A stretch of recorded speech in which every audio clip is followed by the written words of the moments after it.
నమస్తే, తెలంగాణ మాన్కోడ టీవీకి స్వాగతం. ఈరోజు విశ్వ హిందూ పరిషత్ సంబంధించినటువంటి హిందూ ధర్మాన్ని కాపాడదాం, హిందూ రక్షిద్దాం అనే కాన్సెప్ట్ మీద ఈరోజు శ్రీరామ మందిరంలో కేసంద్రంలో సమావేశాన్ని నిర్వహించారు.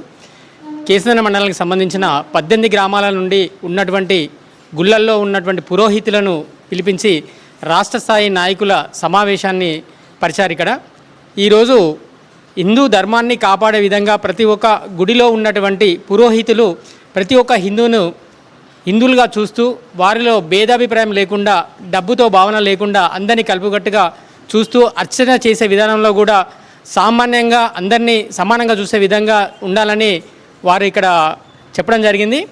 వారు ఇకపై ఉండే వాళ్ళ కార్యాచరణ ఏ విధంగా ఉంటుంది, వాళ్ళు ఏ విధంగా అడిగేయబోతున్నారు, ఈరోజు మత మార్పిడి జరుగుతున్నటువంటి నేటి తరుణంలో హిందూ ధర్మాన్ని ఎలా కాపాడుకుంటారో రాష్ట్ర నాయకులు ఉన్నారు, వారిని అడిగి తెలుసుకుందాం. నమస్తేనండి. జై శ్రీరామ్. మన పురాణ ఇతిహాస ధార్మిక గ్రంథాల్లో ఎక్కడా కూడా కుల ప్రస్తావన కానీ, కులాల మధ్య విభేదాలు కానీ, ఎక్కువ తక్కువలు కానీ ఏ గ్రంథంలో కూడా చెప్పబడలేదు.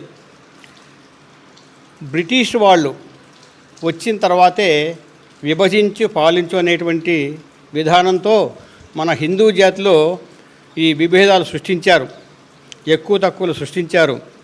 దాంట్లో భాగంగానే కొన్ని కులాలు ఎక్కువగా, కొన్ని కులాలు తక్కువగా నడుస్తూ వచ్చాయి. దీనివల్ల హిందూ సమాజం చాలా దెబ్బతిన్నది. కాబట్టి విశ్వ హిందూ పరిషత్ యొక్క లక్ష్యం ఏమిటంటే దేశవ్యాప్తంగా అంతేకాదు ప్రపంచవ్యాప్తంగా కూడా ఉన్నటువంటి హిందువుల్లో ఈ ఎక్కువ తక్కువ భావనలు లేకుండా ఉండడం కోసమే విశ్వ హిందూ పరిషత్లో మందిర అర్చక పురోహిత్ అనేటువంటి విభాగాన్ని తయారు చేశారు. దీంట్లో భాగంగానే హిందూ సమాజంలో అన్ని కులాలలో కూడా మందిరాల్లో పనిచేసేటువంటి అర్చకులు ఉన్నారు, గ్రామాల్లో పనిచేసేటువంటి పురోహితులు ఉన్నారు. వీళ్ళందరినీ కూడా ఒక తాటి మీదకి తీసుకురావాల్సినటువంటి ఆవశ్యకత హిందూ సమాజం మీద, విశ్వ హిందూ పరిషత్ మీద ఉంది.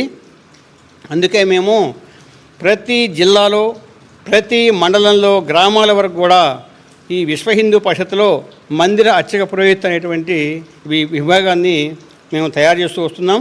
దాంట్లో భాగంగానే మానుకోట జిల్లా అనేటువంటి కేసముద్రానికి వచ్చాము. ఇక్కడ కూడా ఈ యొక్క టోలీ వేశాము. ఈ టోలీ యొక్క ముఖ్య ఉద్దేశం ఏమిటంటే అన్ని కులాల్లో ఉన్నటువంటి మందిర అర్చక పురోహితులంతా కూడా ఒక వేదిక మీద ఉండాలి. వాళ్ళే గ్రామాల్లో ఉండేటువంటి హిందూ సమాజాన్ని చైతన్యపరచాలి. ఇప్పటికే హిందూ సమాజంలో అర్చక పురోహిత వర్గాల్లో సామాజికంగా వెనుకబడినటువంటి కొన్ని గ్రామీణ పూజారులు వాళ్ళు ఉన్నారు.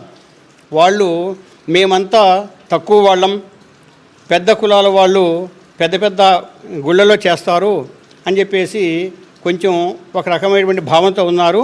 అదంతా ఉండకూడదని చెప్పేసి మందిరాల్ని అలాగే పౌరోహిత్యాన్ని చూసినటువంటి వాళ్ళందరూ కూడా అంతా సమానమే అనడమే దీని యొక్క ముఖ్య ఉద్దేశం. అందుకే విశ్వ హిందూ పరిషత్లో మందిర అర్చక పురోహిత విభాగంలో అన్ని కులాలకు సంబంధించినటువంటి వాళ్ళని కూడా తీసుకొని మనమంతా ఒకటే అని చెప్పేసి చాటి చెప్పడం కోసమే మా యొక్క ఈ ప్రయత్నం ఫలిస్తోంది.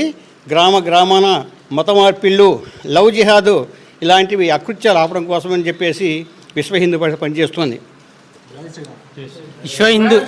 విశ్వ హిందూ పరిషత్తులో దాదాపు ఇంతవరకు కొంతమంది కులాలకు అతీతంగా అర్చక పురోహితాన్ని నేర్చుకున్న వాళ్ళు, ట్రైనింగ్లో నేర్చుకున్న వారు ఉన్నారు. అలా నేర్చుకున్న వారు కొంత మానసిక వేదనకు గురవుతున్నారు. ఎందుకంటే చుట్టుపక్కల ఉన్న వారి గుళ్ళల్లో మనకు దీపారాధన జరగాలి అనే ఒక తత్వం మన హిందువులలో ఉంది. ఏ గుడిలో కూడా దీపారాధన జరగకుండా ఉండకూడదనేసి. అలా ట్రైనింగ్ చేసిన వారికి మీ విశ్వ హిందూ పరిషత్ తరఫున ఏమైనా అవకాశం కల్పిస్తారా? ఇప్పటికే మేము ఆ పనిలోనే ఉన్నాము.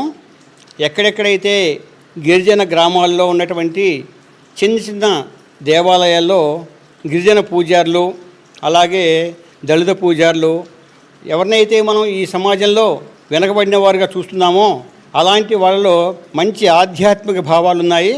అలాంటి భావాలు ఉన్నటువంటి వాళ్ళకి విశ్వ హిందూ పరిషత్తు శిక్షణ ఇస్తుంది. వాళ్ళకి సంకల్పం గుడికి ఎవరైతే భక్తులు వస్తారో వాళ్ళ గోత్రనామాలతో కలిసినటువంటి పూజ చేయించడం కోసం అని చెప్పేసి సంకల్పము, షోడశోపచార పూజ ఇట్లాంటివి వాళ్ళకి మేము శిక్షణ ఇస్తున్నాము. ఆ శిక్షణ ద్వారా వాళ్ళు కూడా సంపాదనలో ఉంటూనే సమాజ రక్షణలో కూడా పనిచేస్తూ ఉన్నారు. థ్యాంక్ యూ అండి. జై శ్రీరామ్.